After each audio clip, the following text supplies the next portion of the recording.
Centre చేయదాన్ని. Right right, కొంచెం కిందకు దించు, కొంచెం కిందకు దించు. తలకాయ తగ్గొట్టేస్తున్నావు. అక్కడి నుంచి ఎవడు ఆపరేట్ చేస్తున్నాడు. దించరా నాయన. అరే ఎత్తుతున్నాడు. వెనకరా. ఇంకా ఇంకా వెనకెళ్ళు. సెంటర్ చేయి. ఇప్పుడు బొమ్మను సెంటర్ చేయి. రైట్. అలాగాపు ఇంకా చూడండి, ఒకటి చూపిస్తున్నాను.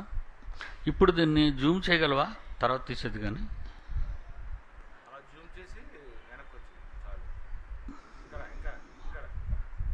Okay okay. ఆశీర్వాదము కొరకు ప్రార్థించండి. ఏమండి, ఎవరు అనుకున్నారు? మహామాంత్రికుడు దినకరన్ కొడుకు పాల్ దినకరన్. ఒక మహామాంత్రికుడు ఉన్నాడు మా దగ్గర, వాడే. వాళ్ళ నీళ్ళు ఈడు పాలు. దినకరన్ నీళ్ళు వాడు, పాల్ దినకరన్ వీడు. ప్రియులరా, చేయనైనా ఆశీర్వాదం కొరకు ప్రార్థించాలా? ఏమి ఆశీర్వాదం కావాలా నీకు? ఆశీర్వాదం కావాలంటే ఆత్మకు కావాలి. అది నువ్వు వెళ్ళి పనిచేయాలి. ఇప్పుడు మీరు ఉన్నారు కదా, చిన్న పిల్లలతో చెప్పించానండి. బైబిల్లో ఉన్నవి చెప్పించానా, బైబిల్లో లేనివి ఏమైనా చెప్పాడా? సాక్ష్యం అని చెప్పాడేటి, రాత్రి నాకు ఏదో అయిందని. అయ్యే చెప్పి వాళ్ళ సాక్ష్యాలన్నీ దర్శనాలే. ఆడికి ఆ దర్శనం వచ్చిందో లేదో ఎవడికి తెలుసు? ఆడికి వచ్చింది, మీరు నమ్మటరా. ఏమండి, ఆశీర్వాదం కొరకు ప్రార్థించండి. ఇంకటి దేని కొరకు ప్రార్థిస్తున్నాడో చదువుతానండి. జాతీయ ప్రార్థన సమాఖ్య వారు నిర్వహించుచున్న భారతదేశ ఎన్నికల కొరకు. ఇప్పుడు పుస్తకంలో ఉందండి, ఇప్పుడు అదే ఈ పుస్తకం. ఏమండి, భారతదేశ ఎన్నికల కొరకు 72 గంటల నిర్విరామమైన ఉపవాస ప్రార్థన. అంటే వీళ్ళు ప్రార్థన చేస్తే ఎన్నికలు జరుగుతాయా? వీళ్ళు ప్రార్థన చేస్తే మధ్యంతర ఎన్నికలు వస్తాయా? వీళ్ళు ప్రార్థన చేస్తే ప్రభుత్వం నిలబడుతుందా? వీళ్ళ ప్రార్థన తీసేస్తే ప్రభుత్వాలు పడిపోతాయా? ఎంత చూడండి, ఎంత ఫూల్స్ని చేస్తున్నారు వీళ్ళు ప్రపంచ ప్రజల్ని. వీడికి ఏం బైబిల్ అర్థమైంది చెప్పండి. వీడికి అసలు ఏంటి అర్థమైంది బైబిల్? వాడికి నోటికొచ్చిన వాగటమేనా? అది ఎంతవరకు నిజమో? ఒక మ్యాగజైన్ ఉందని, వాడికి మనలాగా ఒక నెట్ ఛానల్ ఉందని ఇష్టం వచ్చినట్టు వాగటమేనా వాడు? Very good. ఇంకొకటి చెప్తారంటే మీరు ఆశ్చర్యపోతారు. సేవకు డబ్బులు కావాలటండి వీడికి. ఏమండి, సేవకు డబ్బులు కావాలి. ఇక్కడ చదువుతాను చూడండి. మీకు ఆడ ఫోటో మరి మళ్ళీ మీకు చూపించాలి నేను. ఇంకొక సైడ్ అండి అది. శీషా ద్వారా పేదల కొరకు సహాయం. ఓకే, చదువుతాను చూడండి. 31/1 కోయంబత్తూరులో ఉన్న పాళుంపట్టి గ్రామంలో మేము నిర్వహించి ఉచిత వైద్య శిబిరం. ఉచిత వైద్య శిబిరం. ఉచిత వైద్య శిబిరమా? మందులు ఇస్తాడనమాట. 250 పేద వృద్ధులకు సహాయం చేశాము. తర్వాత కోయంబత్తూరు పుళంపట్టి గ్రామంలో తమిళనాడు ప్రభుత్వం వారి సహకారంతో, అంటే వీడేడివ్వడు, తమిళనాడు ప్రభుత్వం వారి సహకారంతో ఏమండి ఉచిత వైద్య శిబిరం నిర్వహించాము. ఈ వైద్య శిబిరంలో 7 డాక్టర్లు వారు సేవలు అందించగా 4400 గ్రామస్తులు వైద్య సేవలు పొందారు. ఏమండి, వైద్య సేవల డాక్టర్లు తీసుకొచ్చారా? ఏమండి, నేను ప్రార్థన చేస్తే జబ్బులు పోతాయని విన్నాం కదా, మీకేమైనా గుర్తుందా? లేక నేనేమైనా పొరపాటు మాట్లాడానా? లేకపోతే అసలు ఈ ప్రార్థనలు చేస్తే రోగాలు పోతాయి కదా? వీళ్ళకెందుకండి ఇలా ముఖం తగలెట్ట డాక్టర్లు? రోగాలు వీళ్ళే తీసేసినప్పుడు ఈ రోగాలు తీయడానికి తమిళనాడు గవర్నమెంట్ నుంచి డబ్బు ఎందుకు? 7 వైద్యులు బృందం ఎందుకు? 4400 మందికి జబ్బులు పోయా అంటే మళ్ళీ మందులు వాడొచ్చాను, హోమియోపతి కానీ అలోపతి కానీ మళ్ళీ నువ్వు వాడచ్చా? నువ్వు ప్రార్థన చేస్తే రోగం పోతుంది కదా. వీళ్ళు ప్రార్థన చేయడం ఏంటి? దినకరన్ గారు వచ్చిన తర్వాత నిజంగా దేశం చాలా వరకు చెడిపోయిందండి వాడి వల్ల. వాడి దగ్గర ఆస్తి, నా పిల్లలు ఇప్పుడు చెప్పారు కదా, ఒకరిని కలిమి విస్తరించడం వాడి జీవానికి మూలం కాదు కదా. బైబిల్ చెప్పాడు మరి, ఒంటి సూది బెజ్జంలో దూరిపోద్దు కానీ డబ్బున్నోడు మాత్రం పరలోకానికి రాడన్నాడు. మరి ఎంత డబ్బు వీడి దగ్గర ఉందని గతంలో మీకు చూపించాను, ఏమన్నా మీకు ఐడియా ఉందా? 5,000 కోట్లు ఉన్నాయి ఇటు దగ్గర. 5,000 crores of rupees. 5,000 కోట్ల ఆశీర్వాదం అది. మరి యేసుప్రభు దగ్గరికి ఎందుకంటే తెలవాల్చడానికి చోటు లేదు అంటున్నాడు. యేసుప్రభు గారు ఏమన్నారు? యేసుప్రభు గారు ఏమన్నారండి? రబ్బు నీ కాపురం ఎక్కడా అని అడిగాడు ఒక ఆయన. దినకరణ గాడికి 5,000 కోట్ల రూపాయల పవర్ ఉంటే యేసుప్రభుకి ఇంకెంత పవర్ ఉండాలా? మహానుభావ, తమరు ఎక్కడ కాపురం చేస్తున్నారని అడిగితే ఆయన అంటున్నాడు, ఆకాశ పక్షులకు గూళ్ళున్నాయి నాయన, నక్కలకు దెబ్బలలో కొండలలో బరియలున్నాయి నాయన, నాకు తలవాల్చటానికి చోటే లేదన్నాడు.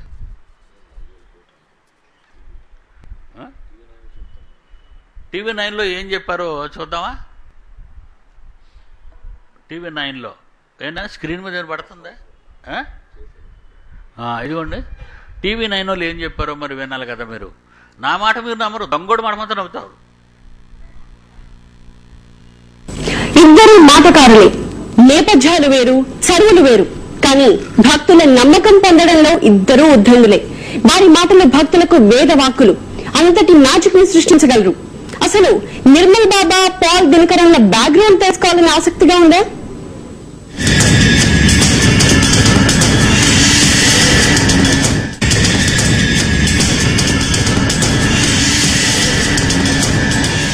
నిర్మల్ బాబా, పాల్ దినకరన్ ఈ ఇద్దరు చాలా తక్కువ సమయంలో కోట్ల మంది భక్తుల్ని సంపాదించుకున్నారు. ఎప్పుడు ఎక్కడ వీళ్ల సభలు జరిగినా ఇసుకేస్తే రాలనంత జనం పోగవుతారు. భక్తులకు చెప్పే కబుర్లలో కూడా ఎవరి స్టైల్ వారిదే. నిర్మల్ బాబా తనపై దేవుడి కృప ఉందని చెప్తాడు. పాల్ డైరెక్ట్ గా తానే దేవుడితో మాట్లాడతానంటాడు. పంజాబ్ లోని సమానా జిల్లాలో 1952లో నిర్మల్ బాబా పుట్టాడు. 10 ఏళ్ల తర్వాత దినకరన్ 1962లో చెన్నైలో జన్మించాడు. నిర్మల్ బాబా గ్రాడ్యుయేషన్ చేశాడు. అటు పాల్ ఎంబీఏ చేసి ఆ తర్వాత పీహెచ్డీ కూడా చేశాడు. ప్రపంచవ్యాప్తంగా దాదాపు 36 ఛానళ్లలో నిర్మల్ బాబా సంగమం ప్రోగ్రామ్స్ టెలికాస్ట్ అవుతాయి. ఒక నెలలో పాల్ దినకరన్ కు చెందిన దాదాపు 1800 కార్యక్రమాలు ప్రసారమవుతాయి. నిర్మల్ బాబాకు సొంత ఛానల్ ఏదీ లేదు. రెయిన్బో టీవీ పేరుతో పాల్ దినకరన్ 24 అవర్స్ ఛానల్ నడుపుతున్నాడు. నిర్మల్ బాబా దగ్గర 300 కోట్ల విలువైన ఆస్తులున్నట్టు ఆరోపణలున్నాయి. పాల్ దినకరన్ దగ్గర 500 కోట్ల ఆస్తులున్నట్టు ఆరోపణలున్నాయి. నిర్మల్ బాబాకు ఎలాంటి ప్రభుత్వ సంస్థతో సంబంధం లేదు. కేంద్రం నిర్వహిస్తున్న ఓ కమిటీలో పాల్ దినకరన్ సభ్యుడు. నిర్మల్ బాబా కేవలం భారత్ లోనే తన కార్యకలాపాలు నిర్వహిస్తాడు. పాల్ దినకరన్ కు చెందిన ప్రార్థనా కూటములు మాత్రం 9 దేశాల్లో నడుస్తున్నాయి. నిర్మల్ బాబా నిర్వహించే కార్యక్రమాలకు 5,000 మంది దాకా వస్తూ ఉంటారు. పాల్ దినకరన్ కూటములకు లక్షల మంది హాజరవుతారు. నిర్మల్ బాబాకు సొంత శిక్షణా సంస్థ ఏదీ లేదు. పాల్ దినకరన్ కారుణ్య యూనివర్సిటీ ద్వారా ప్రచార కార్యకలాపాలు నిర్వహిస్తున్నాడు. నిర్మల్ బాబా 10 ఏళ్ల నుండి భక్తుల్ని ఆశీర్వదిస్తున్నాడు. దినకరన్ ఏకంగా 40 ఏళ్ల నుండి దేవుని గురించి ప్రచారం చేస్తున్నాడు. లైట్ వెలిగించున్నాయన. ఇప్పుడు నమ్ముతారా? సాక్ష్యం ఇచ్చేసాను మీకు. ఎంత ఉన్నాయట వీడి దగ్గర ఇప్పుడు డబ్బు? 5,000 కోట్లు. యేసుప్రభు ఏమన్నాడు? ధనవంతుడు దేవుని రాజ్యంలో ప్రవేశించుట కంటే వంటె సూదిబెజ్జంలో దూరటం సులభం. మరి వీడి దగ్గర ఈ వాక్యం చదవలేదా వీడు? పాల్ దినకరన్ కానీ దినకరన్ గడు కానీ ఎప్పుడైనా ఈ వాక్యాలు చదివారా లేదా? మీరు చెప్పండి. ఇప్పుడు చెప్పండి కదా. ఆడు కనబడితే ఊరికి చంకలు కొట్టుకుని పరిగెడుతుంటారు. ఈ మధ్యన వాడు యూనివర్సిటీ గ్రౌండ్స్కి దేనికి వచ్చాడు వీడు పాల్ దినకరన్ అనేవాడు. బొత్తిగా కనబడకపోతే ప్రజలు మర్చిపోతారని ఎవరైనా అడుగుతున్నారంటే వాడిని, ఏట్రా నువ్వు బైబిల్ నమ్మేమంటావు, బైబిల్కి అన్ని విరోధంగా ఉన్నాయి, యేసుప్రభు ఎన్ని కోట్లురా సంపాదించాడు, అసలు క్రైస్తవుడికి డబ్బు ఉండకూడదు అంటున్నాడు, అన్ని కష్టాలే అంటున్నాడు. క్రైస్తవుడికి అన్ని కష్టాలని బైబిల్ చెప్పిందా? అనుమానమా? మొదటి పేతురు 4వ అధ్యాయం 16 చూడండి ఆయన. ఎవడైనా క్రైస్తవుడైనందుకు బాధ అనుభవిస్తే అది సిగ్గుపడకుండా ఆ పేరును బట్టి బాధలు బాధలు బాధలు కష్టాలు బాధలు కష్టాలు బాధలు కష్టాలు బాధలు కష్టాలు. క్రీస్తును ధరించుకున్నవాడికి బాధలు కష్టాలు బాధలు కష్టాలు బాధలు కష్టాలు లేమి అసలు ఏముండదండి. Very good. యేసుప్రభు గురించి చూద్దామండి. పాపం ఆయన ఏమైనా సుఖం అనుభవించడేమో. హెబ్రీ రాసిన పత్రిక 5వ అధ్యాయం 7వ వచనం. హెబ్రీ రాసిన పత్రిక 5వ అధ్యాయం 7వ వచనం. హెబ్రీ పత్రిక 5వ అధ్యాయం 7వ వచనం.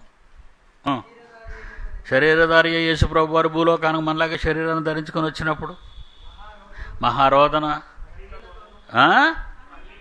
కన్నీళ్లతోనూ తన్ను మరణము నుండి రక్షింపగలవానికి ప్రార్థనలు యాచనలు సమర్పించి భయభక్తులు కలిగి ఆయన అంగీకరింపబడు. ఏటండి బాధలు అన్నిలకి?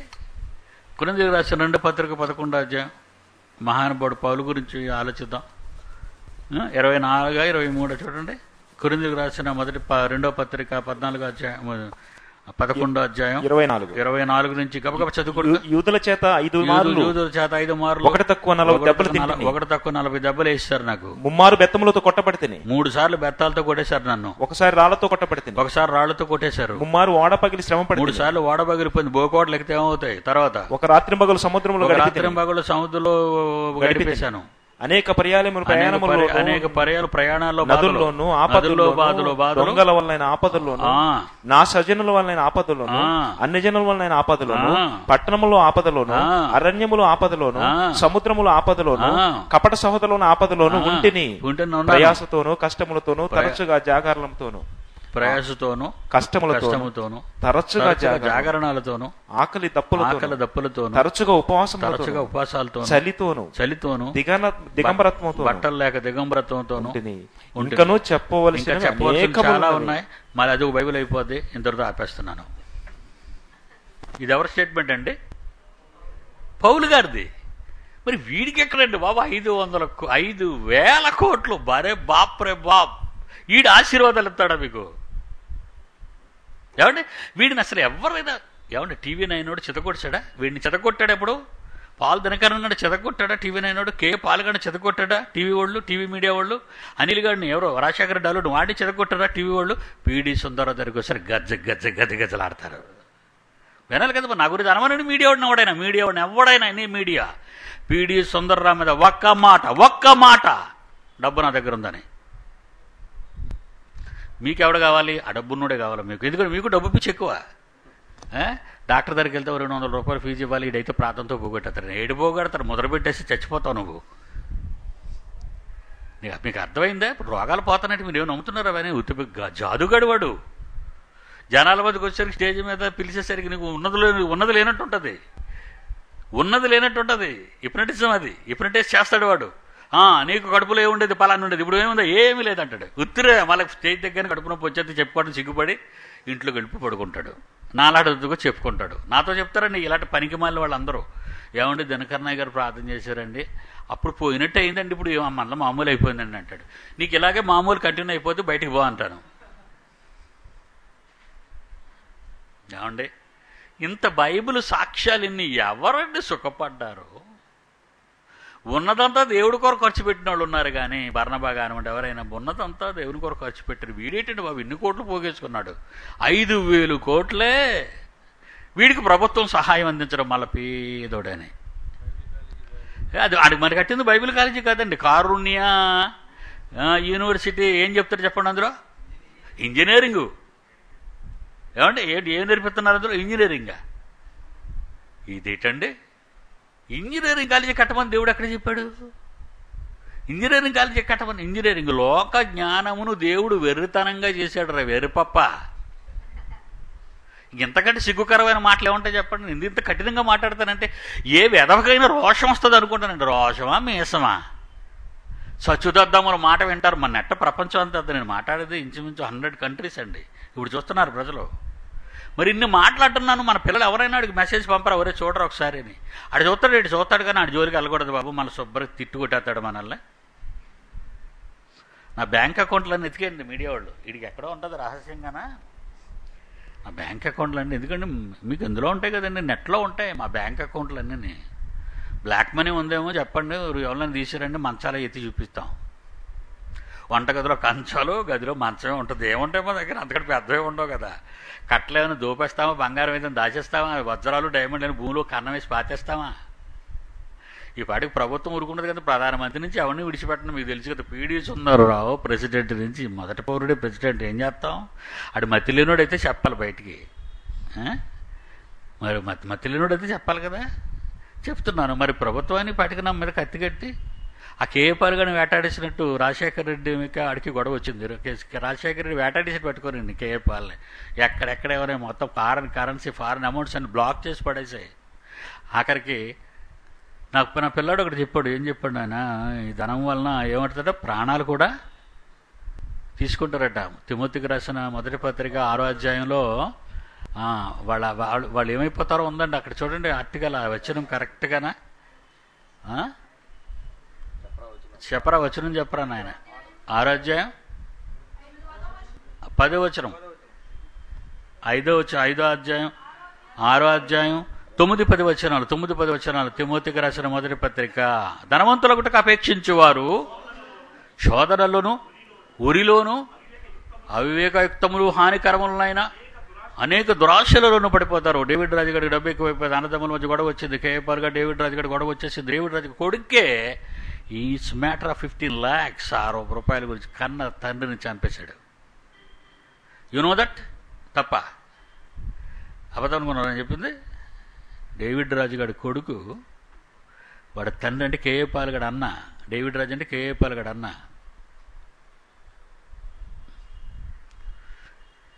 15 లక్షల గురించి కన్న తండ్రిని కాటేశాడు. ప్రభు ఎప్పుడు చెప్పాడు ఇది? తిమోతి ద్వారా పరిశుద్ధాత్మ దేవుడు పౌలుతో మరి మాట్లాడించాడు. తిమోతికి రాశాడు ఉత్తరాన్ని. ఏమని రాశాడు? ధనవంతులగుటకు అపేక్షించువారు అనే మాట దినకరన్ గడికి తెలీదా? దినకరన్ గడికి తెలీదా? కేఏ పాల్కి తెలీదా? డేవిడ్ రాజుకు తెలీదా? వాడి పుట్టిన కొడుకు తెలీదా? ఎవడికి తెలియదు చెప్పండి ఈరోజు?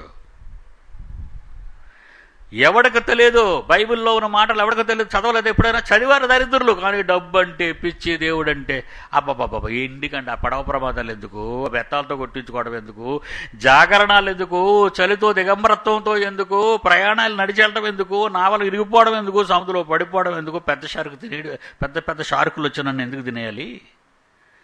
పౌలంతటి మహనీయుడే శారీరకంగా దేవుని కొరకు ఇన్ని కష్టాలు అనుభవిస్తే ఈరోజు ఈ లప్పంటప్పంగాళ్ళు డబ్బు ఆశ చూపి డబ్బు కొరకే దేవుడు బొమ్మెట్టి డబ్బు దండుకుంటున్న వీడెవడు? ఈడొక బాబా, క్రైస్తవ బాబా. ఈడు ఏం బట్టి ఇప్పుడు దినకరన్ గడు అక్కడికి ఏం బట్టి ఇప్పుడు కుమ్మెత్తుంటారు ఇప్పుడు నరకంలో. నన్ను ఒరే బైబిల్ ఒకటి ఇచ్చాను కదరా దినకరన్, ఎప్పుడు చదివావురా? నీ కళ్ళు, నువ్వు ఉబ్బిపోయిన కళ్ళు ఏట్రా చదివావు నువ్వు బైబిల్? నువ్వు ఆ దేశంలో పుట్టావు, ఏం చదివావు బైబిల్? తండ్రి నాకు ఇంకా ఒక కొడుకున్నాడు, వాడు కూడా నాలాగే మోసపోతున్నాడు, 5,000 కోట్లు సాలవని ఇంకొక 5,000 కోట్లకి నిచ్చినేస్తున్నాడు తండ్రి. ఒకసారి ఆ పీడీ సుందరరావు ఎవరో అక్కడెవడో నరకంలో ఉన్నాడు కదా అడిగాడు. మరి ధనవంతుడు నరకంలో ఉన్నోడిని అడిగాడు, నరకంలో ఉంటూ పరదేశంలో ఉన్నోడిని అడిగాడు లాజనం అమ్మని. ఇప్పుడు వీడేం అడుగుతాడు? అక్కడ బాబు ఎవరు, నేను ఇక్కడ చచ్చిపోయిన వాళ్ళు మా అబ్బాయి రిలేటివ్ కూడా ఉన్నాడు. అదే నా కూతురు అంత పోనీ, నా కూతురు నాకంటే ముందు చచ్చిపోయింది. ఏం పేరు దాని పేరు? ఏంజిల్. నరకంలో ఉంది ఏంజిల్. ఇప్పుడు ఎగరట్టుంది నరకం రెక్కలేసుకొని. ఏంజిల్ ఉంది, కనీసం ఏంజిల్లోనే పంపిస్తావా ప్రభా? అక్కడ చెప్పడానికి పీడీ సుందరరావు అని ఒక పెద్దోడు పుట్టించాను, తల తిరిగినోడు రాడు. ఆడి చెప్పేస్తాను. మరి ఎన్నిసార్లు చెప్పాను? నెట్లో చెప్పాను, పబ్లిక్లో చెప్పాను, పబ్లిక్ మీటింగ్స్లో చెప్పాను. ఆడు వెంటనే పాలు దినకరన్ గడు వెండావు. 1985లో వాడికి నోటీస్ ఇచ్చాను దినకరన్ గడికి, రిజిస్టర్ నోటీస్. ఏట్రా ఇంత మాయ చేస్తున్నావు జనాల్ని? వద్దు, పాపం మూటకొట్టుకుంటున్నావు నువ్వు, దేవుడిని శిక్షించేస్తాడు, పోతావు నువ్వు, జాగ్రత్త అని చెప్పాను దినకరన్ గడికి. ఆడికి బైపాస్ సర్జరీ, ఆడికి లెన్సెస్ అండి, కాంటాక్ట్ లెన్సెస్. కళ్ళద్దాలు వేసుకున్నాడు దినకరన్ గడు. కళ్ళద్దాలు వేసుకోవడం ఎవరైనా చూసారని చేయొద్దండి. దినకరన్ గడు కళ్ళద్దాలు వేసుకోవడం ఎవరైనా చూసారా? నాకు 64 సంవత్సరాలు, నాకు కళ్ళద్దాలు ఎప్పుడు 10 ఏళ్ల క్రితం వచ్చేసాయి. ఏమండి మరి వాడి కళ్ళద్దాలు వేసలేదంటే కళ్ళకి స్వస్థత ఉందనుకున్నారా? కాంటాక్ట్ లెన్సులు పెట్టుకున్నాడు. అడిగి బైపాస్ సర్జరీ ఆపరేషన్ అయింది, హాస్పిటల్కి వెళ్ళాడు, పత్రికలు రాసుకున్నాడు. అది ఎప్పుడు తెలుసా మీకు? ఈడే అందరికీ స్వస్థతలు ఇచ్చాడు. ఈడెందుకండి హార్ట్ బైపాస్ సర్జరీ చేసుకుని హాస్పిటల్లో ఏడిచాడు? ఈడు ప్రార్థన చేస్తే ఎవడికో రోగాలు పోవడబెట్టండి. ఇప్పుడు వాడి కొడుకు ఏం తలబెట్టాడు? ఈడు 7 డాక్టర్లు వచ్చారట, 4,400 మంది మందులు అందుకున్నారట. ఈడు ఒక ప్రార్థన చేస్తే చాలు, 7 డాక్టర్లు ఎందుకు? ఇదే కదండి సాక్ష్యం. నేను ఏమన్నా అబద్ధం ఆడుతున్నానేటండి? ఆడితేనండి పత్రిక. ఎంత మోసం, ఎంత దగ. బైబిల్లో ఏముందో ఈ సమాజానికి అబద్ధం అవట్లేదండి. ఎందుకంటే బైబిల్ అలాగే చదవరు కనుక ఎవడు దీవిస్తాడు దగ్గర పోతారు. వద్దురా బాబు వాడు దీవించాడంటే నువ్వు నరకానికి పోతావు. Bible open city India international ఎప్పుడో చెబుతుంది ఒకటే, క్రైస్తవుడు అయినందుకు శ్రమలు అనుభవించాలే తప్ప డబ్బు జోలికి పోకురా. అది క్రూర మృగం రా, నిన్ను తినేస్తుంది. దాన్ని ఆశించి వైఎస్ రాజశేఖర రెడ్డి తన కొడుకుని జైలుకి పంపాడురా. దాన్ని ఆశించి ఎంతోమంది మినిస్టర్లు జైల్లో కూర్చున్నారా. వద్దు వద్దు, ఆస్తుల కోసం వెళ్ళొద్దు. డబ్బు జోలికి పోకండి, అది విషసర్పం. ఒక కలిమివిస్తూ ఒకనికి కలిమివిస్తూ నుంచుట అతని జీవానికే మూలం కాదు. నీకు కావలసింది ధనమా దేవుడా? ఎవరు కావాలి నీకు? పరలోకం కావాలా? 60 ఏళ్ళ ఈ ముష్టి కంపు జీవితం కావాలా నీకు? ఏటో 16, 18, 20 ఏళ్లలో పీటీ సుందరం అంటే చక్క ఎంత ఆ హైర్ ఏంటి అదే అలా ఉండేవాడు పీటీ సుందరం. ఇప్పుడేటి అన్నీ కళ్ళు కనపడకుండా బుర్ర అంతా పండిపోయి, మీసాలు పండిపోయి, ఐబ్రోస్ పండిపోయి, ముఖం రూపు మారిపోయి, కణాలన్నీ చచ్చిపోయి, వృద్ధాప్యం వచ్చేసి ఒళ్ళంతా జవజవలాడిపోతుంది. బీపీ ఉంది, షుగర్ ఉంది, ఏమండి ఐస్లో ప్రాబ్లం ఉంది, చెవుల్లో ప్రాబ్లం ఉంది, బ్రెయిన్లో ప్రాబ్లం ఉంది, అవయవాలన్నీ ప్రాబ్లం, భుజాలు నిండా నొప్పులు, కాళ్ళు చేతులు పీకులు, మోకాలు చెప్పలు అరిగిపోయాయి. ఈ దిక్కుమారుడు 60 ఏళ్ళ కోసం 60 కోట్లు, 50 కోట్లు, 500 కోట్లు నీకు అవసరమా? ఆ లోపల పీటీ సుందరరావు ఉన్నాడు శరీరంలో. వెళ్ళిపోయే టైం వచ్చింది ఆయనకి, వెళ్ళిపోతాడు ఆయన. అది ఆత్మ. అది నిత్యము నిత్యారాజ్యంలో తండ్రి సింహాసనం మీద. నా కొడుకు నవీన్ ప్రసంగం చేశాడు, జయించిన వాని నాతో కూడా నా తండ్రి సింహాసనమందు కూర్చుండబెడతాను. అనంతమైనది అది, అనంతమైన లోకం, అనంతమైన జీవితం. ఏది కావాలి నీకు? 60 ఏళ్ల ఈ ముష్టి పాపభూయిష్టమైన ఈ లోకం, దాని సరదాల కోసం లొంగిపోతావా బిడ్డ నువ్వు? ఈ మోసపూరితమైన బోధలు, ఆశీర్వాదాల దిక్కుమాలిన వాడు. ఆశీర్వాదాలు ఎక్కడున్నాయిరా నీకు? పౌలు అంటున్న పేతురు పత్రిక రాస్తూ, పేతురు రాసిన మొదటి పత్రిక 5వ అధ్యాయంలో, లోకమందున్న సహోదరులై అందరి యందు ఈ విధమైన శ్రమలే జరుగుతున్నవని ప్రారంభ శతాబ్దంలో యేసును నమ్మిన వారందరికీ చెప్తున్నాడు, ఉత్తరుడు రాస్తున్నాడు. చూడండి, అందులో చూడండి. యేసును నమ్మిన వాళ్ళు ఎక్కడ సంతోషపడలేదరా? యేసును నమ్ముకున్నవాడు ఎవడు సుఖపడలేదయ్యా? యేసును నమ్ముకున్నవాడు ఎవడు డబ్బులు లేవయ్యా ఎవరి దగ్గరైనా? మొదటి శతాబ్దం, ఫస్ట్ సెంచరీలో పరిశుద్ధాత్మ దేవుడు పేతురు చేత ఏం రాయిస్తున్నాడు? 5వ అధ్యాయం 9వ వచనం, లోకమందున్న నీ సహోదరుల క్రైస్తవులందరి యందు ఈ విధమైన శ్రమలే నెరవేరుచున్నవి. మీకు శ్రమలు లేవా? మీకు శ్రమలు లేవా? మీకు శ్రమలు లేవా? అయితే మీరు పరలోకానికి వెళ్ళరు, గ్యారంటీ. మీరు రాసుకోండి బైబిల్లో, నేను పరలోకానికి వెళ్ళను, నరకమునకు జారిపోదును. పరీక్ష ఎలా రాశారంటే దంచేసాను అంటాడు. రిజల్ట్ వస్తే తెలుస్తుంది, కానీ నువ్వు దంచావో దంచబడ్డావో. ఇప్పుడు చెప్తాడు నేను పరలోకానికి వెళ్ళిపోతాను. దరిద్రుడైన పాస్టర్కి ఏమండి, ఈ దరిద్రుడైన పాస్టర్ చేతిలో 100 రూపాయలు పెట్టండి, దేవా పరలోకమునకు నీ బిడ్డను చేర్చుకో అంటాడు. అంతే. ఆహా, ఎంత చీప్ అయిపోయిందండి పరలోకం. మొన్న ఒకటి శవం దగ్గర బోధ చేస్తున్నాడండి. శవం దగ్గర బోధ చేస్తున్నాడు. చచ్చిపోయిన వాళ్ళందరి దగ్గరికి పాస్టర్లు వెళ్ళి ప్రార్థన చేస్తారండి. ఆ ప్రార్థనలో ఒక ఎగ్జాంపుల్ చెప్తానండి. చిన్నప్పటి నుంచి అంటున్నానండి, నేను చిన్నప్పటి నుంచి. ఏటా ప్రసంగం తెలుసా?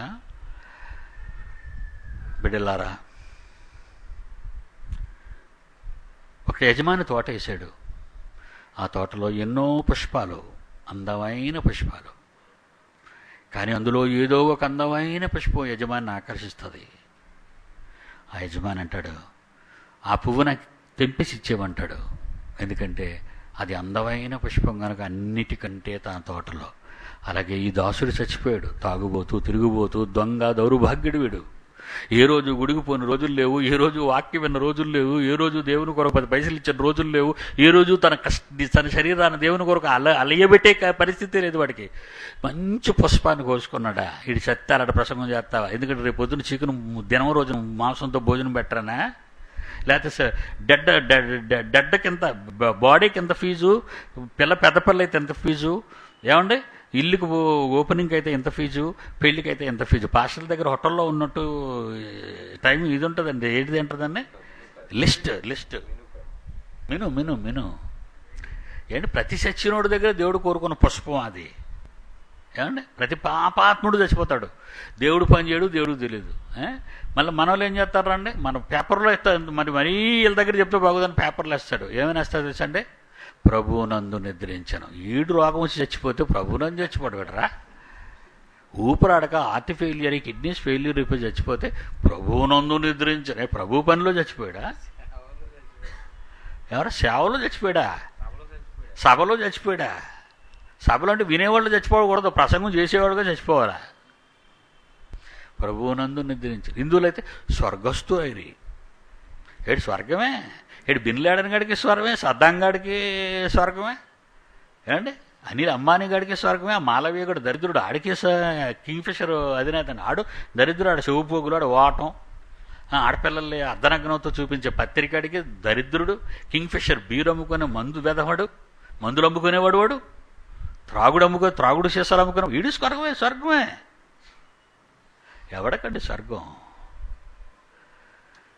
ప్రపంచ ప్రజలలో ఎక్కడ క్రైస్తవులు క్రీస్తును ధరించుకున్నారో, క్రీస్తును ధరించుకున్న ప్రతి ఒక్కడు క్రీస్తుకు కలిగిన శ్రమలలో పాలు పంపులు పొందాలి. నడిచలిసిపోయావా? ఆహారం లేక ఆకలితో ఉన్నావా? రోగిగా ఉన్నప్పుడు మందులు లేకుండా ఉన్నావా? దిక్కులేని వాడిగా బ్రతికావా? యేసుక్రీస్తులా రాత్రంతా వలీవ కొండ మీద మంచులో తడిచిపోతూ ప్రార్థన చేసిన క్రీస్తు జీవితం నీలో ఉందా? కన్న తండ్రి కోసం ప్రాణాలొడ్డి కొరడా దెబ్బలు తిని కొరడాతో కొడితే మాంసం ముద్దలు లాగుతున్నాడే ఆ రోమా సైనికుడు, ఎప్పుడైనా నీకు అలా దెబ్బలు తగిలాయా? ఏదో చిన్నది పొయ్యి దగ్గర కాలితే చాలు అమ్మదేవా అంటావా? నువ్వు నీ పొట్ట నింపుకోవడం, నువ్వు వండుకొని అజాగ్రత్తగా ఉండి ఒళ్ళు కాల్చుకొని అమ్మదేవా, మళ్ళా మీ అమ్మక దేవుడా?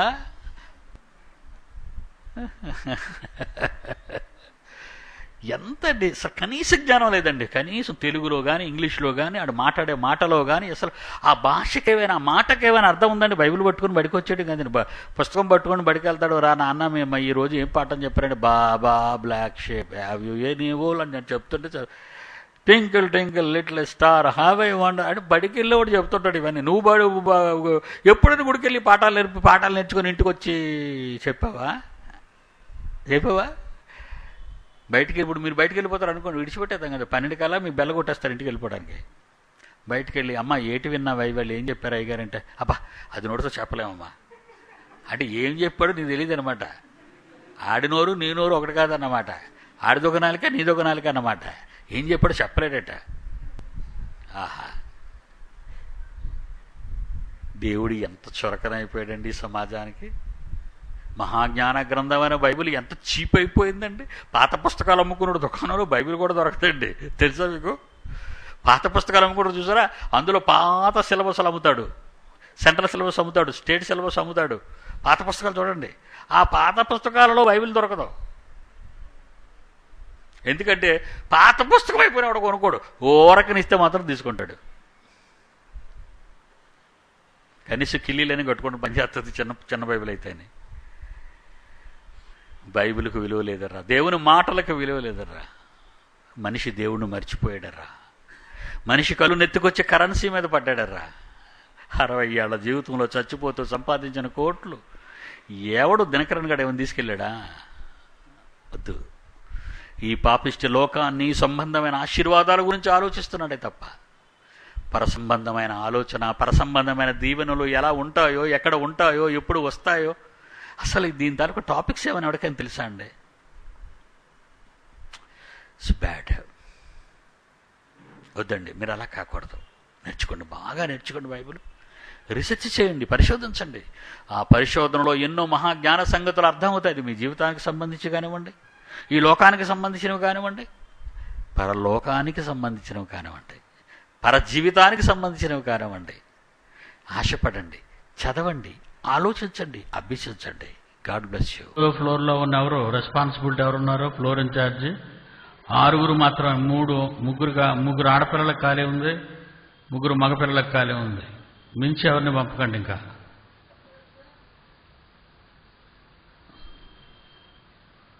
ప్రార్థన చేసుకుందాం. కళ్ళు మూసుకోండి. ప్రేమ కలిగిన మా తండ్రి,